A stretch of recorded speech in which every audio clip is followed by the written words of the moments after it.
Shalom and welcome again to Seekers of Meaning, the podcast TV arm of Jewish Sacred Aging. I'm your host, Rabbi Richard Adris. Thank you very, very much for joining us today in what I know is going to be a very, very interesting and exciting conversation with our guest today, Rabbi Shmuly Yanklowitz, coming to us from beautiful Phoenix, Arizona, where it's probably a balmy like 30 degrees. And welcome back, Shmuly. We want to talk to you about this brand new book of yours, a really interesting book called 45 Great Philosophers, and what they mean for Judaism.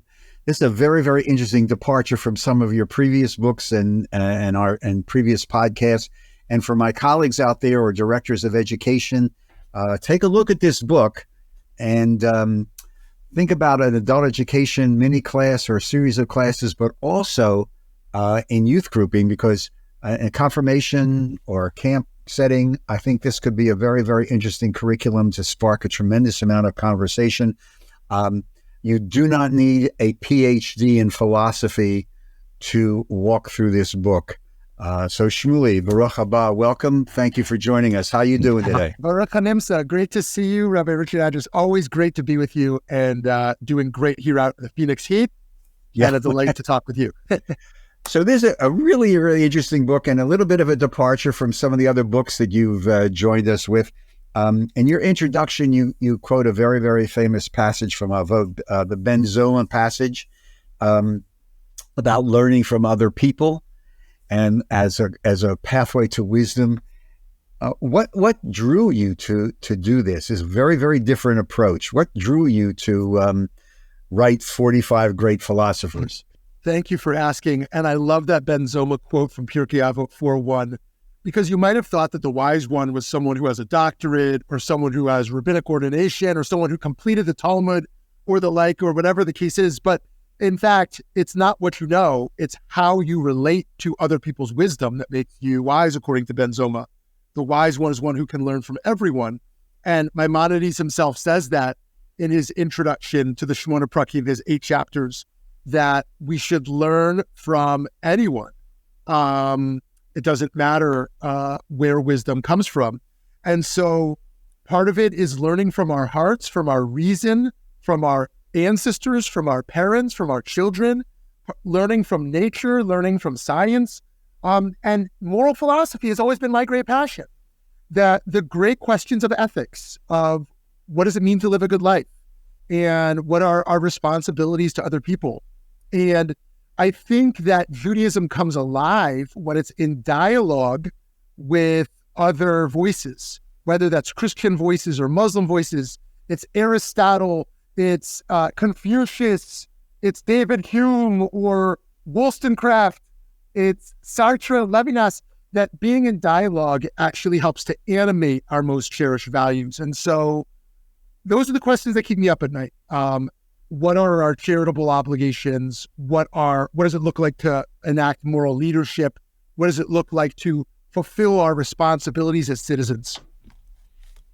So is there such a thing as Jewish philosophy, or as Ben Zoma and as you're alluding to, is Jewish philosophy really an amalgamation of things that we have picked up through our journey for the last, literally 3,000 years?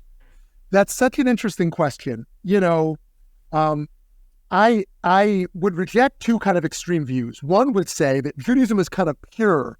It existed in outside of dialogue with other cultures. That's false. And I would also reject the other view that basically says Judaism is just a kind of a product of culture. I think that what's unique about Judaism's history is that it the rabbis constantly sought to preserve its essence while also adapting and evolving in relationship to other cultures. Judaism doesn't encounter another culture, it exists within it.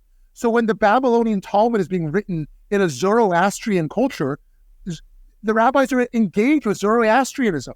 And when Maimonides is in Islamic, Spain or Islamic Cairo, he's very much being influenced by that. And the rabbis in Eastern Europe, in regards to, Christian influence and and German Enlightenment, and of course, American Judaism.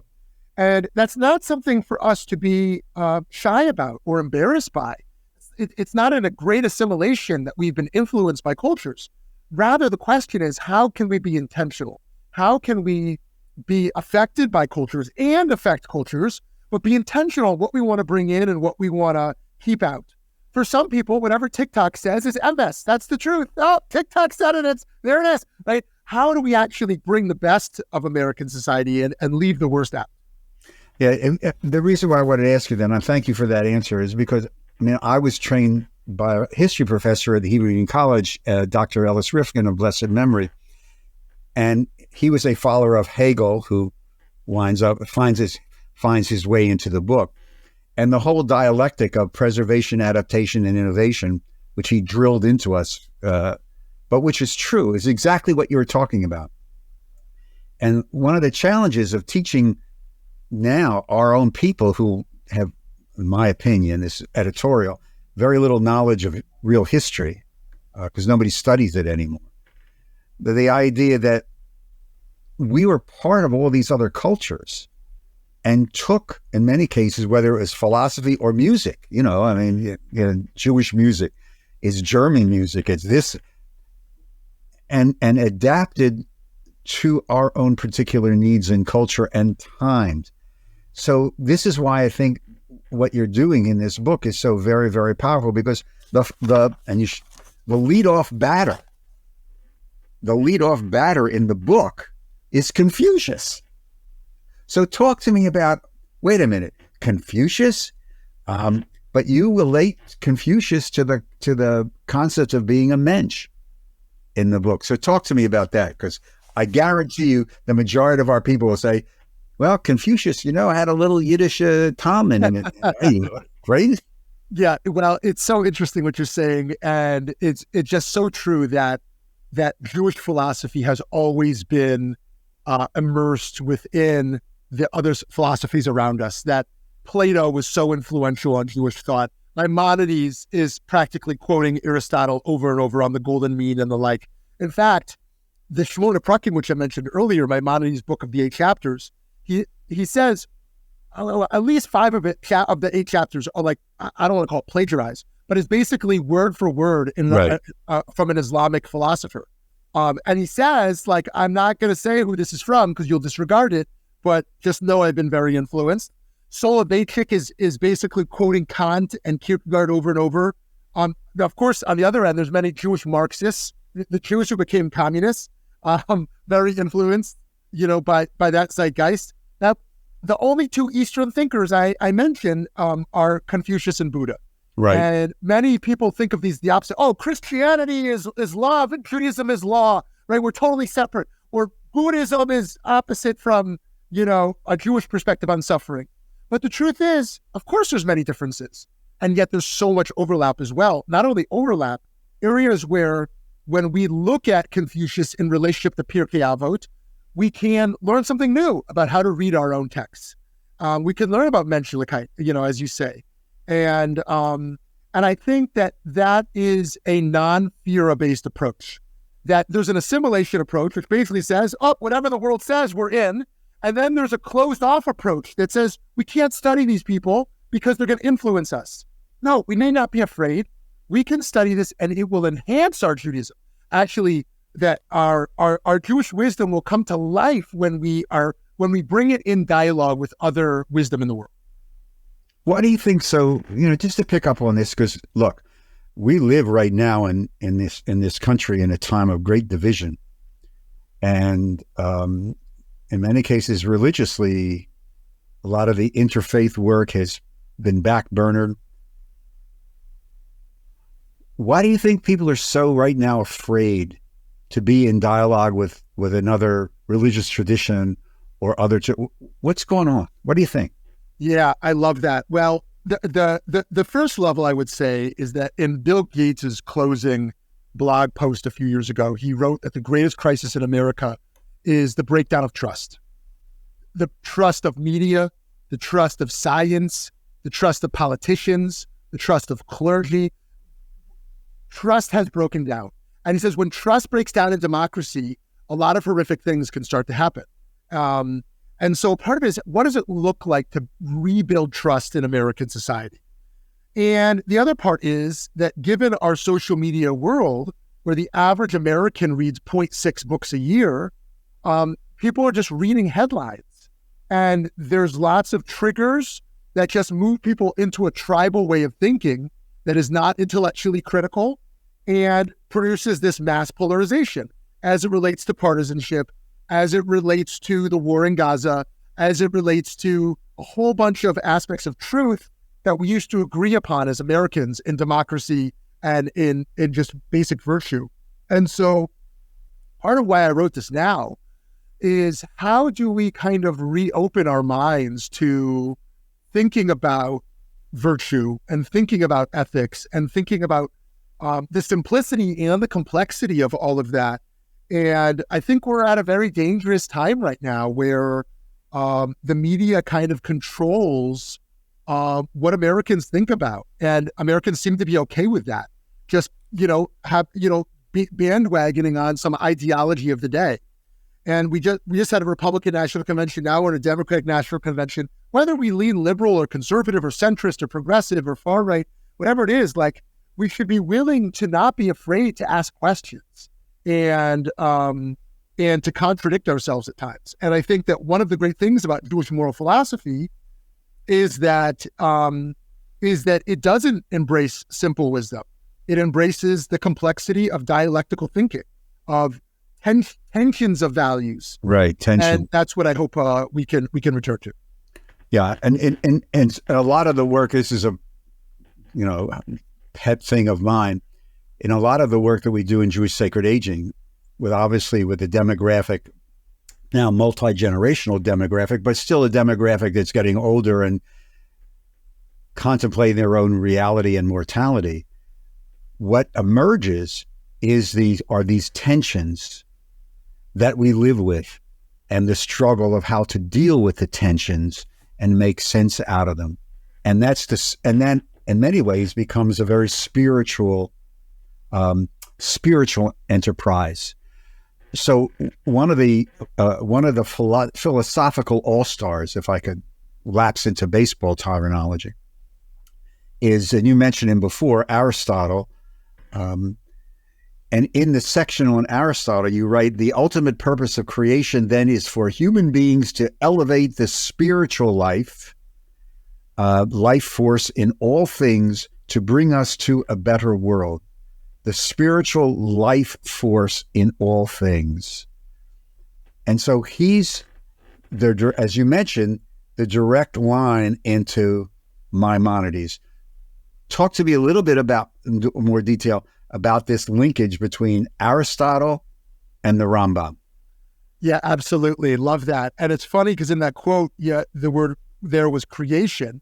And that is actually one of the few places where Maimonides will not be Aristotelian. Right. Because the Greek thinkers are very committed to an eternal world.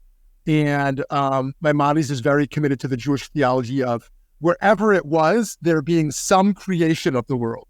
And so, yeah, I mean, in that time period, the medieval period, to be philosophically engaged was the Greeks. And of course, we've seen how valuable that is, but we've also seen how limiting that can be as well at this point. But that is part of what makes Maimonides so great, is not only his book of laws, Mishnah Torah, not only his commentary on the Mishnah, but his Moreh Nevuchim, his guide for the perplexed. And there he's asking the big questions of philosophy.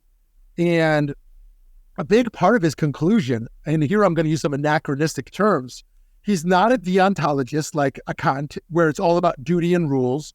He's not a utilitarian and a consequentialist like many of the laters, that we explore in this book, like Bentham and Mill. And he is a virtue ethicist. He believes in virtue ethics, like Aristotle, which means what matters is how to be a mensch in the world. So, for example, if I have a million coins, the question is not how can I give 500,000 here and 500,000 there to have the greatest impact. How can I give one coin 1,000,000 times so that I become more charitable myself. And that is very much an Aristotelian influence around the cultivation of virtue. And fast forward 900 years, you have the birth of the Musar movement with Rabbi Yisrael Salanter, who is picking up exactly on that point. So there is this continuity. And so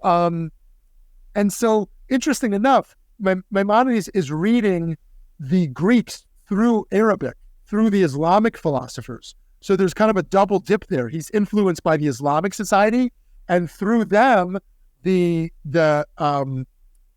Greek philosophy. And Aristotle and Plato, of course, are very different in their thinking, and he's going to choose this rationalist bend rather than this mystic bend, although it's complicated. How that gets separated. But he is really our first Jewish philosopher immersed on this level, the greatest of Jewish philosophers and the greatest of Jewish legalists. And those two aren't contradictory, because Jewish ethics can never be fully separated from Jewish law. The philosophical tradition is always connected to that Talmudic legal tradition. And I think it's that Talmudic process, what people call Socratic method, this dialectical back and forth, which is a big part of what enables such a Jewish comfort with philosophy in the first place. We're speaking with Rabbi Shmuly Yanklowitz on his brand new book, 45 Great Jewish Philosophers and What They Mean for Judaism. And this is a tour de force. No matter where you're reading, Shmuly brings the Jewish component, the little linkage, the influence, the adaptation to bear as you walk through history from Confucius up to the present time. We're going to be right back with Shmuly, and want to ask him about this guy, what's his name, Spinoza. We'll be right back after this message. For 20 years, the Lubetkin media companies have been producing award-winning audio and video programs. We produce audio podcasts, documentaries, seminar panels, conference speaker videos, tribute videos, and family legacy videos. And of course, the Seekers of Meaning TV show and podcast for Rabbi Richard Address and JewishSacredAging.com. I'm Steve Lubetkin, and I'd love to invite you to explore the ways that we can tell your story in sound and images. Please visit our website at beingthemedia.com, where you'll see examples of our work for other clients. And if you'd like more information, please email steve@beingthemedia.com. Thanks a lot, and we'll see you out there on the net. Take good care.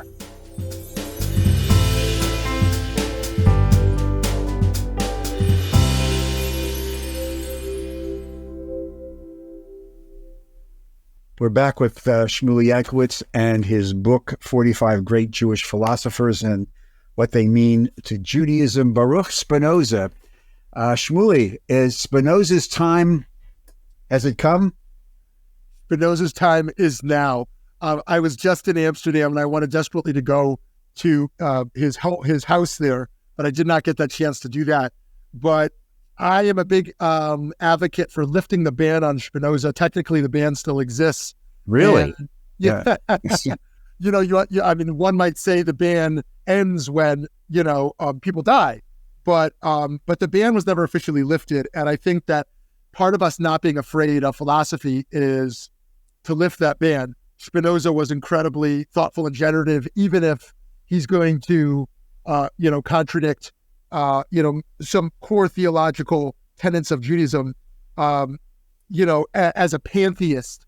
But he is ahead of his time, so far ahead of his time. He has nowhere to live. He never joins the Christian community, but when he's banned from the Jewish community, he essentially has nowhere to go. But he's not afraid of that. He is not afraid of the ban.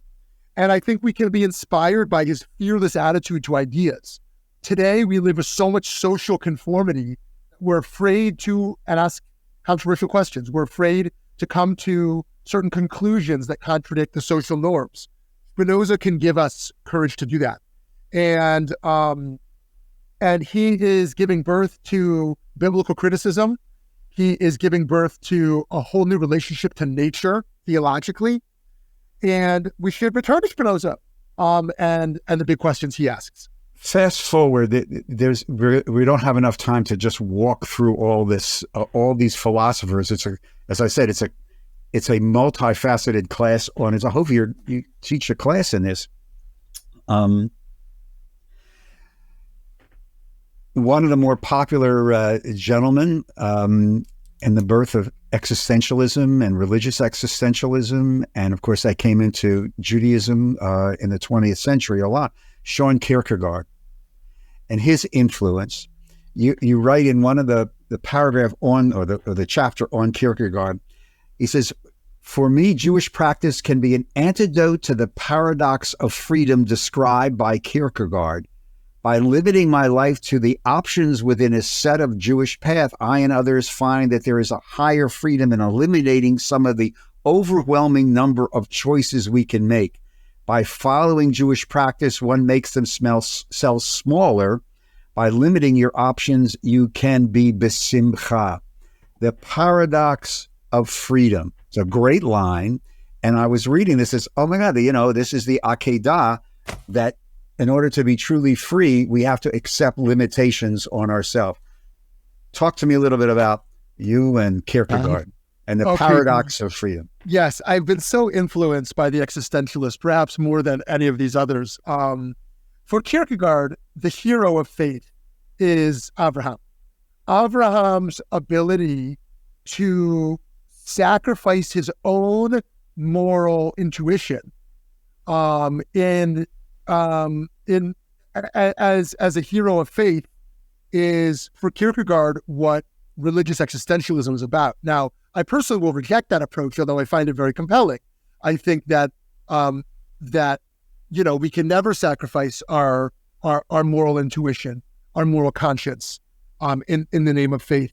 But what I find so compelling about Kierkegaard here is that I have no need, even though I'll never know if there's a God or not, I have no need to be stuck in that question and other elementary questions, even though they're fun to engage. I will come to a conclusion, and then I can go deeper in my life. And then I'll come to another conclusion, and I'll go deeper. There's no reason to question, is my wife the best wife I could have found? No, this is the wife I've chosen. She's wonderful. I'm very happy to be married to her, and I'm going to lean into that relationship. So too, should I really have been a rabbi? Maybe I could have been a CEO. I could have been a politician. No, that's the choice I made. Now I'm going to lean in to be the best I can be. And I think that we live in an era of a paralysis of choice, where people are often so confused because consumerism has become our primary identity in many ways. And we're just flooded with choices that we rarely fully lean in and affirm our identity, affirm our commitments. And I think that that's one of the great opportunities of religious existentialism, to say, to find our freedom through affirming the deepest choices. Now, so Kierkegaard has deeply influenced me in that regard. A few of these philosophers who are still alive who influenced me: Kwame Appiah, who is a living philosopher in New York, who's gay Ghanaian philosopher, has influenced my thinking on a number of issues. Martha Nussbaum is one of the reasons I went vegetarian. Peter Singer helped me influence me to donate a kidney. Chomsky, who I have many disagreements with, and was torn on whether to put Chomsky in the book, has also been an influence around thinking about politics and cognition and speech. And so these thinkers are personal for me. But the one you touched on, Kierkegaard, perhaps more than others in a lot of ways, because I think he really gets to the core of what it means to be human. And Sartre, who's in the existentialist tradition as well, I think the power of choice and the power of freedom. You mentioned Nussbaum. Talk to me a little bit about the women philosophers that you included. Are there an increasing number of female scholars now talking about philosophical issues? And if so, especially in the Jewish community, who would they be? Okay, awesome. I love that. So, so I initially intended this to be 40, and precisely because of this reason, that we're mostly dealing with white men, because that was the history of philosophy. I I extended it further so I could get, a little more diversity towards the end, as I mentioned with Appia, and then a number of women thinkers. I have Mary Wollstonecraft in the 18th century, and then Hannah Arendt of the early 20th century, mid 20th century, who of course is Jewish and involved. And I explore the Eichmann trial. Right. Simone de Beauvoir, who's in relationship with Sartre, and in the existentialist tradition, and then into Martha Nussbaum, who is still alive and just a really profound thinker. And I think that there continues to be a lack of women's voices in this field, and that's something for us to really amplify those voices.